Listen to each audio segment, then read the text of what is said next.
시기오 노세 맞춘 대언자 하박국의 기도라. 오 주여, 내가 주께서 말씀하시는 것을 듣고 두려웠나이다. 오 주여, 그 해들의 한중간에 주의 일을 되살리시옵소서. 그 해들의 한중간에 알리시옵소서. 진노하실 때 국류를 기억하옵소서. 아멘. 앉으시기 바랍니다. 잠깐 기도하고 말씀 살펴보겠습니다. 아버지 하나님, 감사합니다. 10월달 마지막 주간 시작하는 첫째 날 오전 시간부터 아버지 앞에 모여서 찬양하고 또 예배하고 또 식탁의 규제를 한 이후에 오후 시간에도 다시금 주님을 경배하고자 이 자리에 모였습니다. 이곳에 함께 하셔서 예배 받으시고 또 기록된 말씀을 통해서 주님의 선한 뜻을 우리에게 가르쳐 주시옵소서. 그래서 그 말씀에 우리가 순종하고 우리를 권하신 아버지를 기쁘게 해드리는 우리 모두가 될 수 있도록 우리를 진리 가운데로 인도해 주시고 진리 안에 걸어갈 수 있도록 도와주시고 영광을 받으시옵소서. 몸이 아파서 또 여러 가지 사정이 있어서 참여하지 못하는 지체들 어디 있든지 간에 주님께서 지켜주시고 돌보아 주셔서 건강한 모습으로 다음 주에 만나서 함께 주님을 찬양하고 예배하는 삶 살아가도록 이끌어 주시기를 간절히 원합니다. 특히 11월 4일 날 우리 김경희 자매님이 수술을 앞두고 있습니다. 주님께서 자매님의 마음에 평안을 주셔서 좀 평안한 가운데 수술을 잘 받고 또 의사의 손길을 붙잡아 주셔서 또 병의 근원이 되는 모든 부분들을 깨끗이 제거하여 건강한 모습으로 좀 태어날 수 있도록 주께서 도와주시고 모든 것을 통해서 영광을 받으시옵소서. 또 부족한 자 오늘 또 이곳에 세워서 하나님의 말씀을 전하게 하신 아버지께 감사를 드립니다. 인간의 생각이나 뜻을 전하지 않게 하시고 오직 살아계신 하나님의 말씀만을 신실하게 전해서 말씀을 듣는 우리 지체들을 말씀에 굳건하게 세워주기를 간절히 원합니다. 저희 생각과 입술을 붙잡아 주시고 주님의 선한 도구로 사용하셔서 주님만 홀로 영광을 받으시옵소서. 남은 시간을 주님께 의탁하며 우리 주 예수 그리스도의 이름 안에서 기도드립니다. 아멘. 하박서는 우리가 1장, 2장, 3장 이제 석 장밖에 안 되는 장이죠. 특히 이 하박국 대언자가 당시 유다 백성들이 행하는 폭력과 불법과 학대와 노략에 대해서 왜 하나님께서 개입하지 아니하시고 침묵하시는지 하나님께 부르짖죠. 요새 말로도 우리가 세상에 일어나는 불의한 일들이 너무나 많은데 왜 하나님은 가만히 계십니까 하는 것과 똑같았습니다. 그러자 하나님께서는 모질고 성급한 민족인 갈대아 사람을 일으켜 유다를 심판하실 것을 말씀하시죠. 그러자 이 하박국 대언자가 왜 하나님은 유다 민족보다 더 사악한 자들로 인해서 심판을 하십니까? 그들이 도리어 심판을 받아야 되는데 왜 그런 사람을 통해서 그보다 덜 악한 유다 민족을 심판하십니까? 라고 얘기를 해요. 그러면서 이제 2장에 가가지고 하나님이 도대체 뭐라고 얘기하시나 하고 이제 기다리긴다 그러죠. 그러면서 또 책망하시면 내가 뭘 말하는지 책망하시면 이제 답변할 것을 생각했다고 합니다. 그러자 하나님께서 환상 계시를 보여주면서 이 모든 것은 정한 때를 위한 것이다 라고 하며 반드시 오는데 지체되지 않고 올 것이다 라고 말씀하시면서 2장 6에서 19절에 6가지를 행한 사람에게 화가 있을 것이다 라고 또 얘기를 합니다. 다시 말해서 이것은 갈대아 사람들이 다시 심판을 받을 것을 이야기하신 거죠. 그래서 이 말을 들은 하박국 대언자가 오늘 3장 1에서 2절에 이제 기도를 하는 내용이 이제 쭉 기록되어 있고, 그래서 이걸 가리켜 뒤에서는 끝판에서는 노래라고도 표현을 하기도 합니다. 그러면서 뭐라고 얘기하냐면은 이제 내가 하나님의 말씀을 듣는데 너무 두려웠습니다라고 얘기하죠. 이건 제가 지난주에 우리가 말씀을 들을 때 두려워하고 있는가라고 하는 제목으로 말씀을 드렸고, 네. 그다음에 이제 그 해들의 한 중간에 이제 주의 일을 되살리고 또 기억해달라고 알려달라고 얘기를 하면서 진노하실 때 국류를 기억하옵소서라고 하면서 기도를 합니다. 자, 왜 두려워했을까요? 하나님께서 갈대아 사람을 일으켜 유다 백성들에게 행할 일들, 하박국 1장 6에서 17절의 내용을 들었기 때문이죠. 그러면서 놀라운 것은 하박국 대언자가 하나님께서 유다 백성들을, 죄를 지은 유다 백성을 용서해 주시라고 기도하지 않아요. 그러면서 뭐라냐? 그 해들에, 즉 심판하시는 해에 중간에 죄를 되살리시옵소서. 그래서 그 다음에 그 해들의 한중간에 알려달라고 얘기를 하면서 진노하실 때 국률을 기억하옵소서라며 하나님의 국률에 호소를 하고 있죠. 그래서 우리는 제가 오늘은 하나님의 진노가 내릴 때 해야 할 일들, 그래서 제목으로 하나님의 진노는 왜 내리는지, 또 그 진노는 어떤 것들이 있는지, 그리고 진노가 내릴 때 우리가 해야 할 일들은 어떤 것인지, 그 부분에 관해서 말씀을 전하겠습니다. 하나님의 진노는 누구에게 내리는가? 첫째, 우상을 섬기는 자들에게 하나님의 진노가 임합니다. 이집트를 나온 이스라엘 백성들이 광야에서 모세가 시내산에 올라갔을 때 우상을 만들어 섬겼죠. 그때 하나님께서 진노가 일어났다고 신명기 9장 7절 8절에 말씀을 하고 있습니다. 왜 하나님께서 우상을 만들어 섬기니까 진노하셨습니까? 그 우상은 하나님께 가증한 것이며 역겨운 것이며 저주받은 것이며 바로 우상을 만들어 섬기는 일은 사악한 행위이기 때문입니다. 그러니까 하나님이 아주 싫어하는 그런 일을 했기 때문에 하나님의 진노가 일어났다라고 하죠. 그래서 에스라 5장 12절에 이스라엘 백성들이 우상을 숭배하고 불순종했기 때문에 하나님의 진노가 내려서 바벨론의 느부갓네살 왕에게 멸망당하고 포로가 되어 바벨론으로 끌려갔다라고 말하는 거예요. 그러니까 하나님의 진노가 바로 우상을 만들어 섬기면 내린다는 것을 성경은 우리에게 가르쳐 주고 있죠. 두 번째, 불의 안에서 진리를 붙잡는 자들에게 하나님의 진노가 임합니다. 로마서 1장 18, 19절에 보면 하나님의 진노가 불의 안에서 진리를 붙잡아 두는 사람들의 모든 경건치 아니한 것과 불의를 대적하여 하늘로부터 계시되었나니 라고 이야기를 하고 있죠.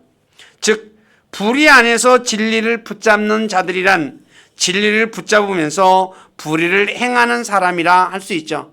그러니까 내가 진리도 붙잡고 근데 불의를 행해요. 근데 성경에서 이 불의는 의에 반대되는 말로 의롭지 못한 것을 말하죠.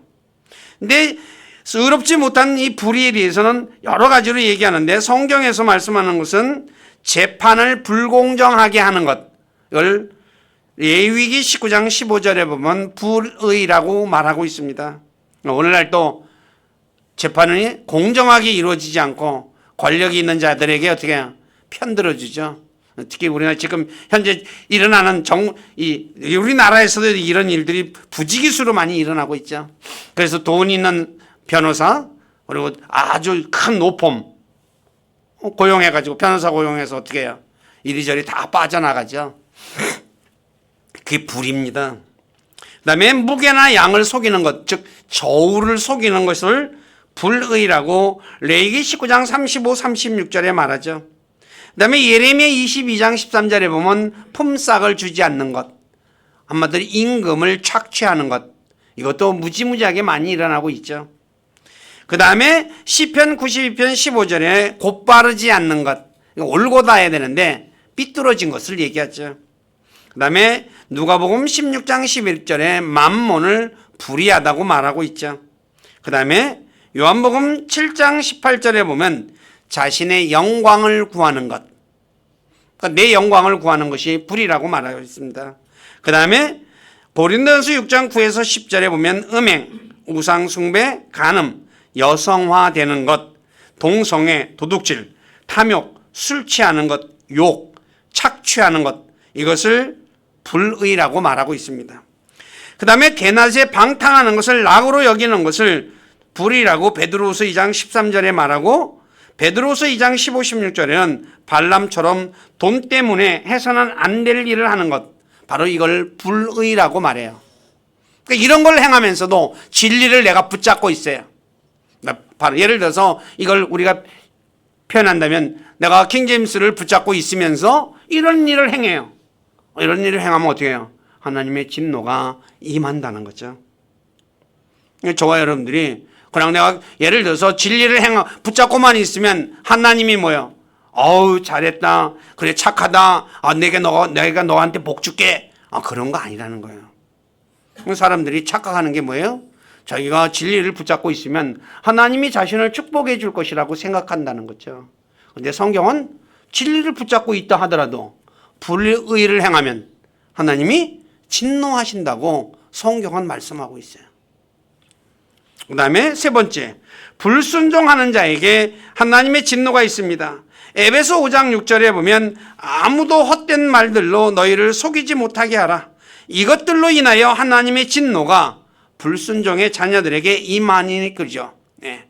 바로 하나님의 진노는 불순종하는 사람에게 임합니다. 불순종은 믿지 않는 사람들의 대표적인 특징이죠. 안 믿는 사람. 그래서 에베소 2장 2절에 지나간 때에는 너희가 그것들 가운데 이 세상의 행로를 따라 걸으며 공중의 권세 잡은 통치자 곧 지금 불순종의 자녀들 가운데서 활동하는 영을 따라 걸었느니라. 그러죠. 불순종하는 사람, 믿지 않는 사람들은 불순종하는 가운데 활동하는 그 영을 따라 사는 사람이라고 성경은 말하고 있습니다. 그러므로 하나님의 국류를 입은 그리스도인들은 하나님 말씀에 순종해야 되겠죠. 사도 바울은 자신이 하늘로부터 보인 것에 불순종하지 않았다고 사도행전 26장 19절에서 말씀하고 있습니다. 네 번째, 주님께 거역하는 자들에게 하나님의 진노가 있습니다. 신명기 9장 7절에 보면 모세가 이스라엘 백성들에게 너희가 광야에서부터 내 하나님을 진노를 일으키는 것을 잊지 말고 기억하라. 네가 이집트 땅을 떠나오던 날부터 너희가 이곳에 이를 때까지 너희가 늘 주를 거역하였으며 그래요. 이스라엘 백성들은 출애굽하면서부터 하나님을 거역했다라고 해요. 여기서 거역이라는 단어가 우리가 흔히 반역이라고도 얘기하는 그런 단어입니다. 하나님을 그냥 대항해서 그냥 싸우는 거죠. 자, 그러면 어떤 것이 주님을 거역하는 것일까요? 첫째, 하나님의 말씀을 믿지 않는 것이 주님을 거역하는 거예요. 민수기 13, 14장에 보면 가데스에서 12명의 정탐꾼을 보냈죠. 가나안 땅을 정탐하고 온 정탐꾼의 보고를 들은 후 이스라엘 백성들이 불평하며 가나안 땅 올라가기를 거부했어요. 근데 그것을 신명기 1장 26에서 27절에 뭐라고 얘기하냐? 이스라엘 백성들이 주 하나님의 명령을 거역했다라고 얘기해요. 그러니까 내가 그 땅을 주겠다고 하고 올라가서 차지하라라고 했죠. 근데 어떻게 해요? 그들은 거인들이고 우리는 메뚜기 같은데 하면서 그냥 거역을 했죠. 그런데 뭐라고 얘기합니까? 하나님이 우리를 미워해서 아모리 족속의 손에 넘겨줘 죽이려고 우리를 데리고 나왔다라고 그렇게 얘기를 해요. 이게 바로 그러니까 하나님의 말씀을 믿지 않는 것이 거역하는 것이라는 것을 성경은 말하고 있어요. 사울 왕이 아말렉 족속을 멸하라는 하나님의 말씀에 불순종했을 때 주님은 사무엘을 통해서 하나님을 거역하는 것이 마술죄와 같다고 사무엘상 15장 23절에 말씀하고 있죠. 바로 하나님 앞에 바로 하나님 말씀을 거역하는 것, 불순종하는 것, 바로 그것이 하나님을 거역하는 것이라는 것을 성경은 우리에게 가르쳐 주고 있습니다. 두 번째, 자신의 분수에 넘치게 행동하는 것이 주님을 거역하는 것입니다. 민수기 16장에 보면 고라와 다단과 아비람이 모세와 아론을 대적하여 그래서 왜 너희만 저기 제사장이냐 하면서 이제 막 이제 대드는 거죠. 네. 분수에 넘치게 행동을 해요. 그래서 하나님께서 고라와 다단과 아비람의 가족을 모두 멸망시켜요. 그런데 이스라엘 백성들이 모세와 아론에게 너희가 주의 백성을 죽였다라고 불평해요. 누가 죽였어요? 하나님이 죽였죠. 그리고 왜 죽었어요? 분수에 넘치게 행동해서 죽은 거죠. 한마디로 자기가 잘못해서 죽은 건데 이스라엘 백성들이 뭐라고 얘기해요? 모세와 아론에게 덤태기를 씌워요. 니네들 때문에 죽었다고. 이런 일 많죠. 오늘 우리 주변에도 자기가 잘못해가지고 흔히 말하는 대로 벌 받아놓고 그다음에 너 때문에 내가 이렇게 됐어 하고 똑같으죠. 그러자 하나님께서 이스라엘 백성들을 모두 소멸시키려고 재앙을 보내요. 하나님이 화가 머리끝까지 난 거죠. 그래서 모세가 향로의 제단에 있는 불을 쥐에 속죄하자 재앙이 그쳤어요. 그래서 주님께서 모세에게 이스라엘의 각 지파에서 막대기 하나씩 쥐에 각 사람의 이름을 쓰게 한 후 아론의 막대기에서 싹이 나게 하죠. 그래서 너희와 이 아론은 다른 사람이다라는 것을 아주 분명하게 보여줘요. 그자 이스라엘 백성들이 불평이 이제 그치죠. 그런 후 주님께서 이스라엘 백성들을 가리켜 반역하는 자들이다 라고 얘기해요. 세 번째, 불평하는 것이 주님을 거역하는 겁니다.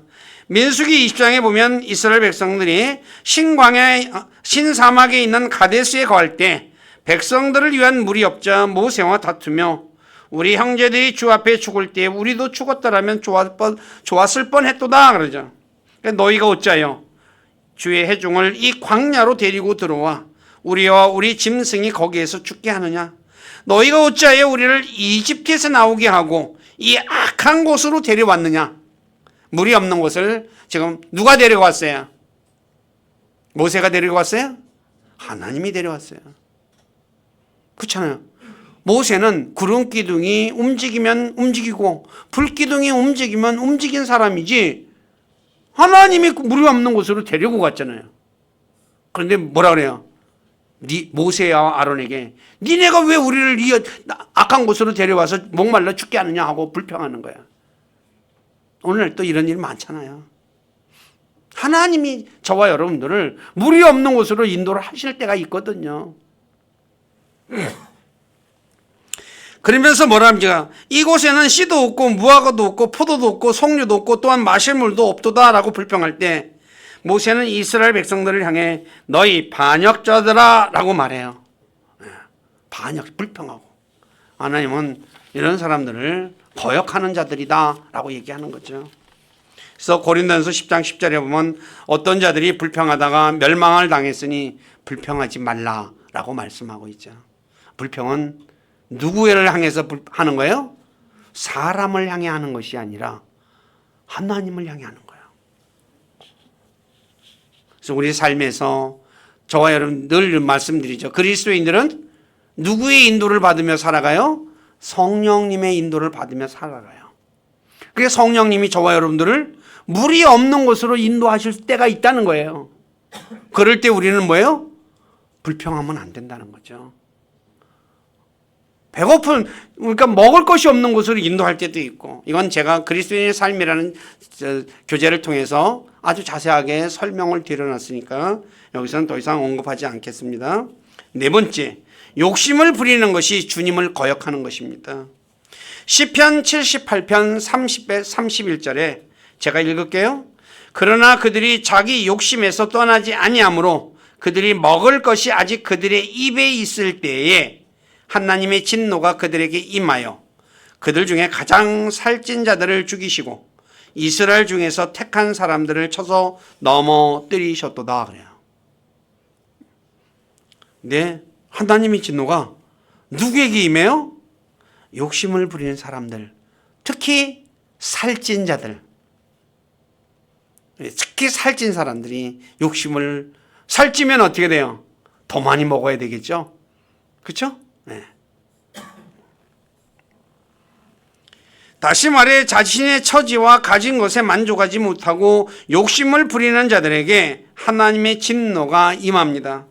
그래서 그리스도인들은 사도 바울처럼 어떤 처지에 있든지 만족하는 것을 배워야 하며 또 자신의 가진 것에 만족하며 탐욕을 부리지 말아야 합니다. 그래야 하나님이 떠나지 않는다고 히브리서 13장 5절에 말씀하고 있죠. 다섯 번째, 주 예수 그리스도를 믿지 않는 자들에게 하나님의 진노가 임합니다. 요한복음 3장 36절에 보면 아들을 믿는 자에게는 영존하는 생명이 있고 아들을 믿지 않는 자에게는 생명을 보지 못하며 도리어 하나님의 진노가 그 위에 머물러 있느니라.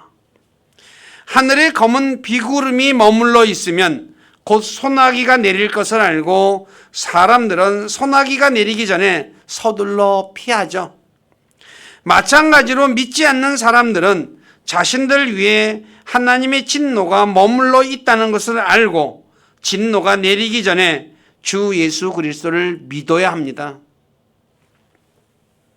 간혹 사람들 중에 소나기가 내리면 좀 맞고 말지 하며 검은 비구름에 대해 별로 신경 쓰지 않고 자신의 길을 가는 사람들이 있습니다. 저도 옛날에 이렇게 비 맞으며 걸어본 적 있어요. 소나기 오는데 그거 좀 맞고 가서 집에 가서 씻으면 되지. 그래요. 물론 소나기를 맞으면 집에 가서 목욕하고 젖은 옷을 빨면 됩니다. 그러나 하나님의 진노는 소나기가 아닙니다. 데살로니가후서 1장 8, 9절에 보면 믿지 않는 자들에게 타오르는 불로 징벌하신다고 말씀하고 있어요. 그러니까 하나님의 진노는 타오르는 불로 징벌을 받는 것이라는 거죠. 알다시피 타오르는 불은 무지하게 뜨거운 불입니다. 누가복음 16장에 지옥에 있는 부자를 한번 생각해 보십시오.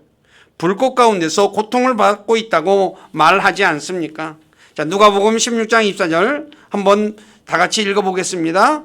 소리를 지르며 이르되 아버지 아브라함이여 내게 국류를 베푸사 나사로를 보내어 그가 그의 손가락 끝에 물을 찍어 내 혀를 서늘하게 하도록 하소서. 내가 이 불꽃 가운데서 고통을 받나이다. 잠깐만 받는 고통이 아니죠. 영원토록 받는 고통이죠. 그러므로 믿지 않는 분들은 자신 위에 머물러 있는 하나님의 진노가 내리기 전에 주 예수 그리스도를 믿어 구원을 받아야 한다는 거죠. 내리고 나면 끝나는 거죠. 살펴보았듯이 하나님의 진노는 우상을 섬기며 경배하는 자들과 자신의 분수에 넘치게 행동하는 자들과 불평하는 자들과 욕심을 부리는 자들과 주 예수 그리스도를 믿지 않는 자들에게 임한다고 성경은 말씀하고 있죠. 그러면 진노의 결과는 어떠한가? 첫째, 우상을 섬기며 경배하면 기근이 들어 땅이 열매를 내지 못합니다. 출애굽기 3장 8절에 보면 가나안 땅을 가리켜 젖과 꿀이 흐르는 땅이다 라고 말하고 있죠. 근데 이 땅이 왜 황폐한 땅이 되었습니까? 비가 내리지 않았기 때문이죠. 왜 비가 내리지 않았습니까? 신명기 11장 13, 17절에 기록되어 있듯이 다른 신을 섬기며 경배했기 때문이죠. 즉 아까 하나님의 진노는 우상을 만들어 섬기는 사람에게 내린다고 하죠. 그래서 한 우상을 섬기면 우리가 기근이 든다는 것을 알 수 있죠. 자, 기근이 들면 곡식이 열매를 맺어요? 못 맺어요? 못 맺죠. 아무것도, 비가 없으면 아무것도 맺을 수가 없어요. 다 말라 죽어버리죠.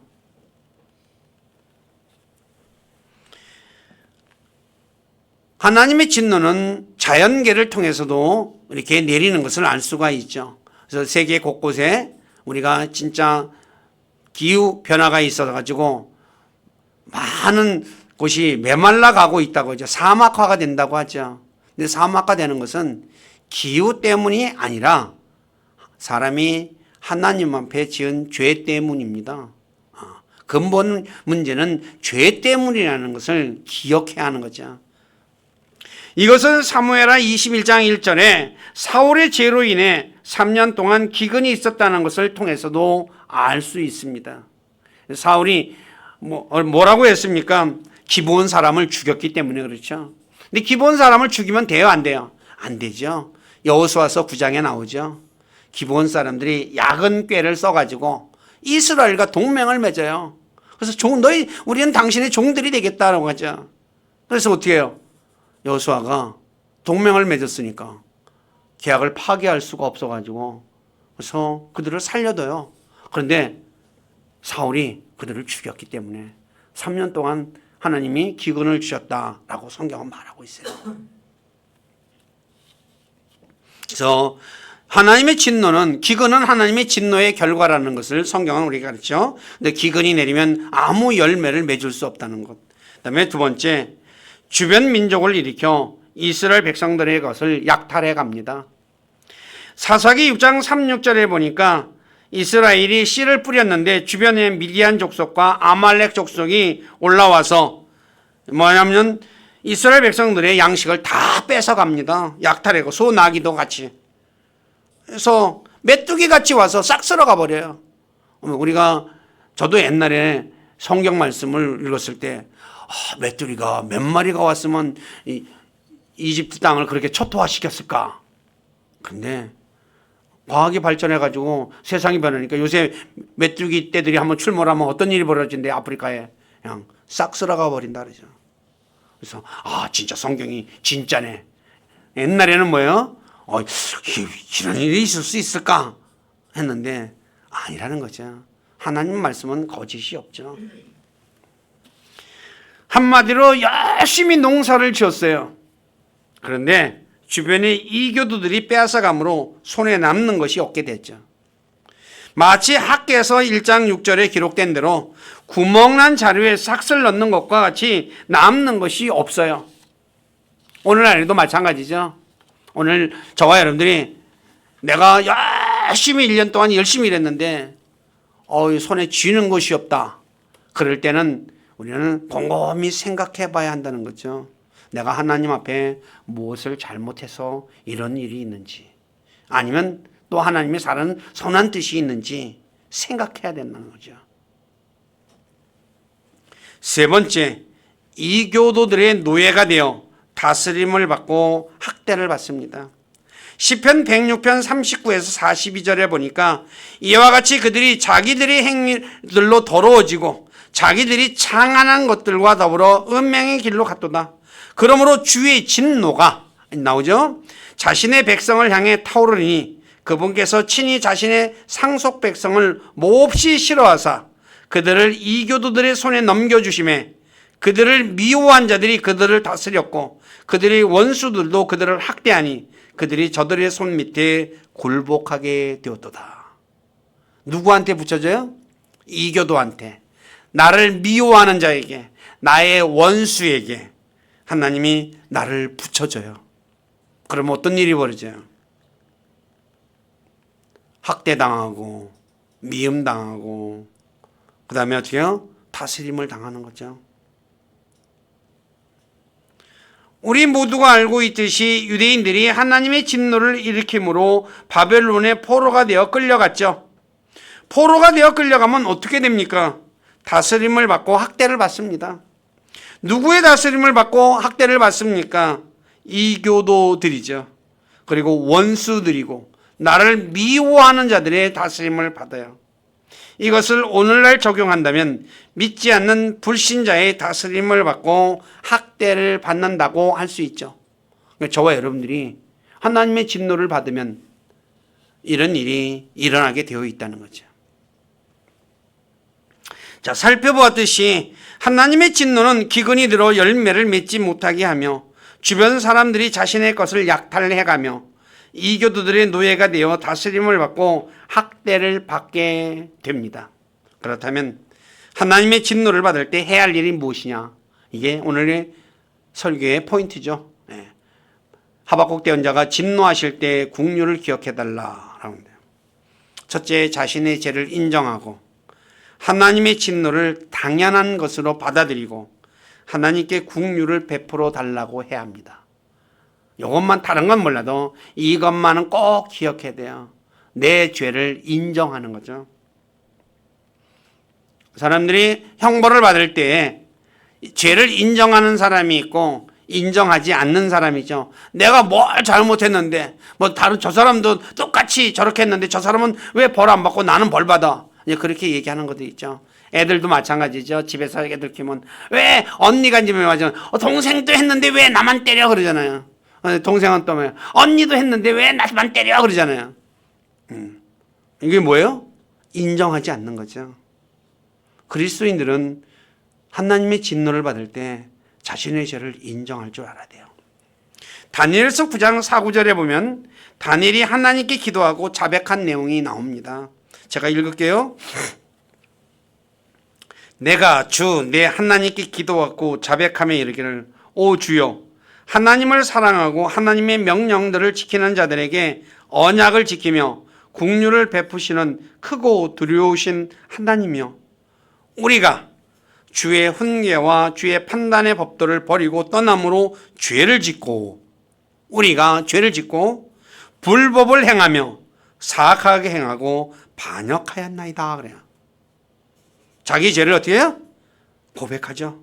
그러면서 또 우리가 주의 종 대언자들이 주의 이름으로 우리의 왕들과 우리의 통치자들과 우리의 조상들과 그 땅의 온 백성에게 말한 것에 귀를 기울이지 아니하였나이다 그래요.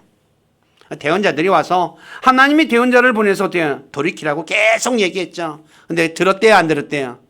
안 들었다고 고백하고 있어요. 자기의 죄를 자백하고 인정하는 거죠. 그러면서 다니엘 9장 7, 9절에 뭐라고 얘기하냐? 의인은 주께 속하고 당황한 얼굴은 우리에게 속한다고 말하고 있습니다. 그리고 긍휼과 용서는 주님께 속한다고 말하고 있죠. 제가 읽을게요. 오 주여 의인은 주께 속하고 이날과 같이 당황한 얼굴은 우리에게 속하되 곧 유다 사람들과 예루살렘 거주민들과 가까운 데나 먼 데 있는 모든 나라의 온 이스라엘에게 속하나이다. 바벨론으로 침략을 받고 모든 것이 다 뺏겨가니까 뭐야? 당황할 수밖에 없잖아요.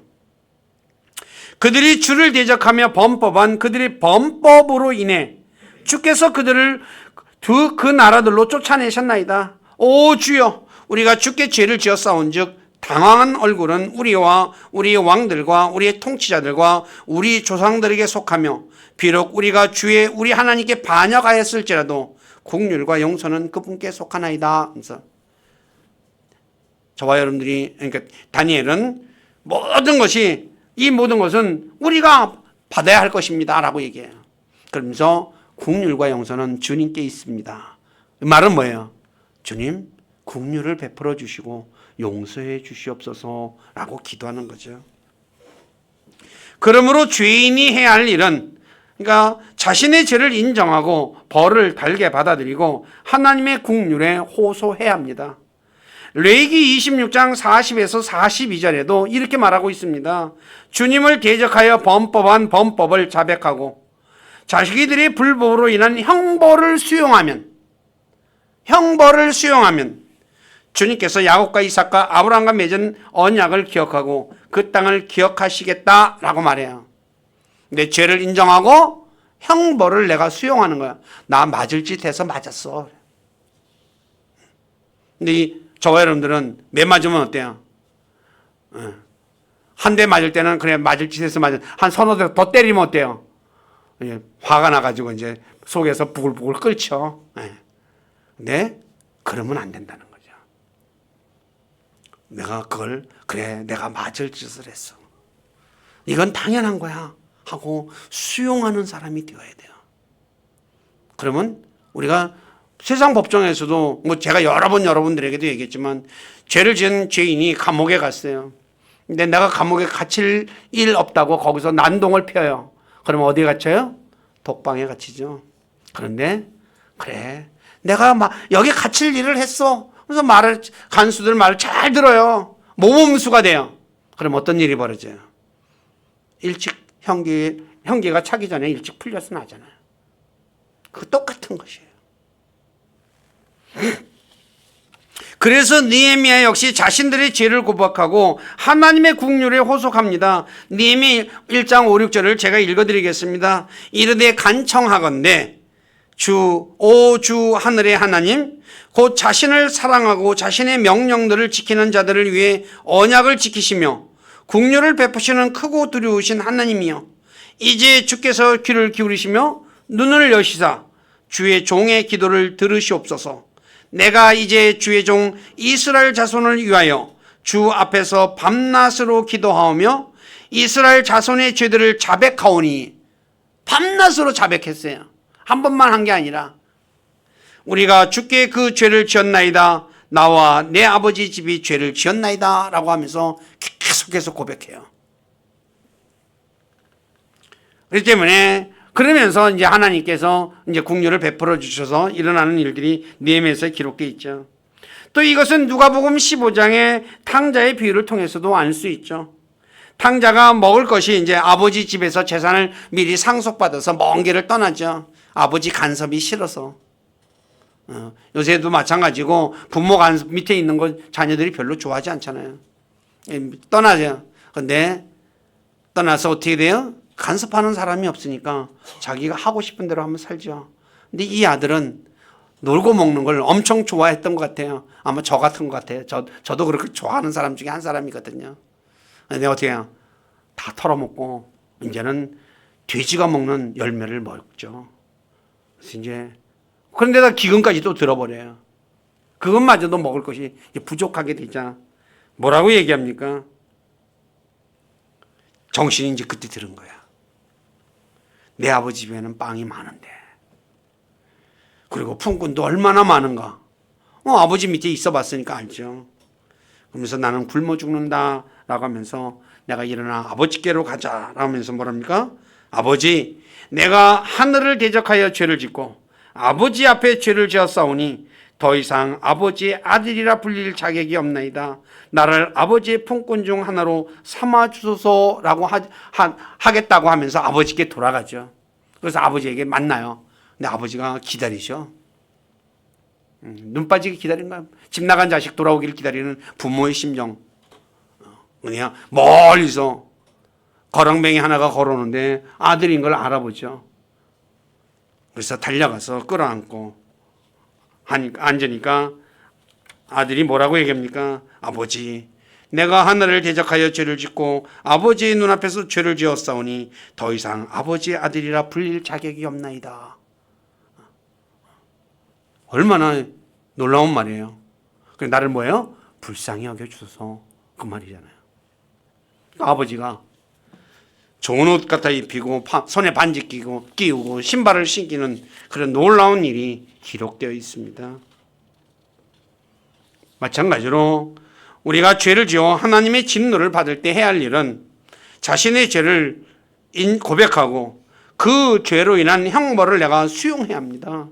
그리고 주님, 저를 불쌍히 여겨 주시옵소서, 저에게 긍휼을 베풀어 주시옵소서 라고 호소하면 탕자를 받아준 아버지처럼 하늘의 아버지께서도 받아주시며 긍휼을 베풀어 주십니다.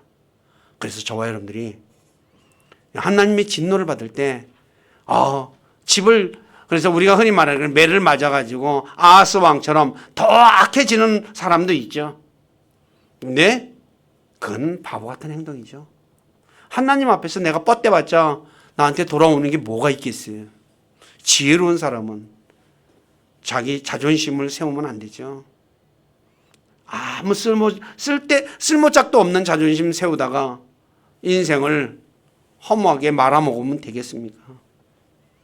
그래서 내가 죄를 지으면, 그리스도인들은 누구나 다 육신을 입고 있기 때문에 죄를 짓습니다. 많이 짓냐 적게 짓나 차일 뿐이죠. 그런데 내가 죄를 지어 하나님의 진노가 임할 때, 즉 내가 하는 일이 열매를 맺지 못해요. 그리고 내가 열심히 일했는데 손에 거두는 곳이 없어요. 누가 이 사람이 빼가고 저 사람이 빼가고 도둑질 흔히 말하는 대로 도둑도 당하고 뺏기기도 하고, 그런 일이 일어날 때 무엇이 잘못됐나 한번 생각해보는 사람이 돼야 돼요. 내가 잘못해서 그런가, 아니면 하나님께서 나를 테스트하는 것인가, 자 깊이 생각하는 사람이 되어야 돼요. 그리고 내가 잘못해서 맞는 것이라면, 주님, 제가 잘못했습니다, 용서해 주시옵소서. 그리고 주님이 내리시는 벌을 제가 달게 받겠습니다. 그러나 저를 불쌍히 여겨 주시옵소서. 그러면 하늘의 아버지께서, 국률이 풍성한 하늘의 아버지가 저와 여러분들에게 더 큰 국률을 베풀어 주실 것이에요. 이전보다 더 풍성한 삶을 살아갈 수 있도록 은혜를 베풀어 주신다는 거예요. 육신의 아버지는 그렇게 하지 않을지라도 우리 하늘의 아버지는 그런 분이시라는 것 꼭 기억하며, 하나님의 진노가 내릴 때 하나님으로부터 더 멀어지는 사람이 아니라 하나님께로 돌아오고, 그리고 자신의 죄를 고백하고 받아들이면 그런 은혜가 있을 것입니다. 우리 교회 식구들 모두에게 이런 은혜가 있기를 주님의 이름으로 부탁드립니다. 기도하겠습니다. 아버지 하나님 감사합니다. 부족한 자가 하박국 1장 2절에서 하박국이 주님께서 행하시는 일에 대해서 참 아무런 불평이 없고, 단지 유다를 향한 하나님의 진노가 내릴 때 국률을 기억해달라는 말씀을 가지고, 부족한 자가 하나님의 진노는 왜 오는지, 또 그 진노는 어떤 것인지, 진노가 내릴 때 우리가 해야 할 일이 어떤 것인지 말씀을 전했습니다. 하나님의 진노가 내릴 때 우리가 해야 할 일은 자신의 죄를 인정하고 고백하고, 그리고 형벌을 받아들이며 하나님의 국률에 호소해야 한다는 것. 우리 사랑하는 모든 지체들 이 말씀 꼭 기억하고, 하나님의 진노가 내릴 때 더 하나님으로부터 더 멀어지는 사람이 아니라 하나님께 더 가까이 가고, 그래서 무릎을 꿇고 하나님께 자신의 죄를 고백하고 하나님의 용서를 구하는 그런 복된 삶 살아갈 수 있도록 이끌어 주시옵소서. 특히 자신의 죄를 고백하고 국률을 구할 때 국률이 풍성하신 하나님께서 이전보다 더 크신 은혜를 베풀어 주셔서 더 복된 삶 살아갈 수 있도록 복 주시고, 그 모든 것을 통해서도 영광을 받으시옵소서. 저희들의 삶을 주님께 의탁하며 우리 주 예수 그리스도 이름 안에서 기도드립니다. 아멘.